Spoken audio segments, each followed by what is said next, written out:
Heydər Əliyevin bircə diplomatik gedişi Tehranın bütün planlarını alt-üst etdi. 2002-ci ildə Heydər Əliyevin İrana rəsmi səfəri zamanı maraqlı bir hadisə baş verir.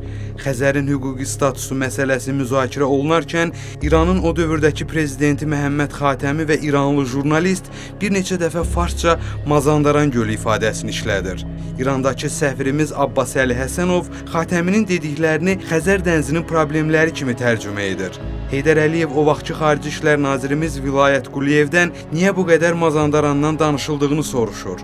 Vilayət Quliyev bildirir ki, bunlar Xəzər dənizinə Mazandaran gölü deyirlər və Xəzəri özlərinin daxili su hövzəsi hesab edirlər. Bundan sonra Heydər Əliyev qarşı tərəfi yerinə oturdacaq bu tarixi çıxışına başlayır. Siz hörmətli jurnalist sualınızda bir səhv bıraktınız. Ben isterdim ki gələcəkdə belə səhvlər bırakmayasınız. Dünya xəritəsində Mazandaran gölü adlı bir göl yoktur. Ve eğer belə bir göl İran ərazisindədirsə, mən onu hələ tanımıram, xahiş edirəm mənə tanıdasınız. آقای خبرنگارم اتفاق میکنم به کاسپین سی. Cenab-ı Muhtar da Kaspien Si'ye bundan sonra Kaspien Si diyeceğiz.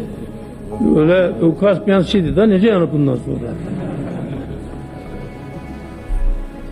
Xəzər dənizi Kürre Erceran'dan dünyanın en mühim denizlerinden biridir. Ve onlar da Xəzərdir.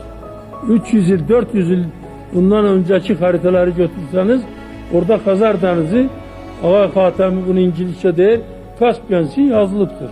Siz İranda bazı adamlar belə yana adlar icat etməklə bizim bu Xəzər etrafında danışıqlarınıza mani olursunuz.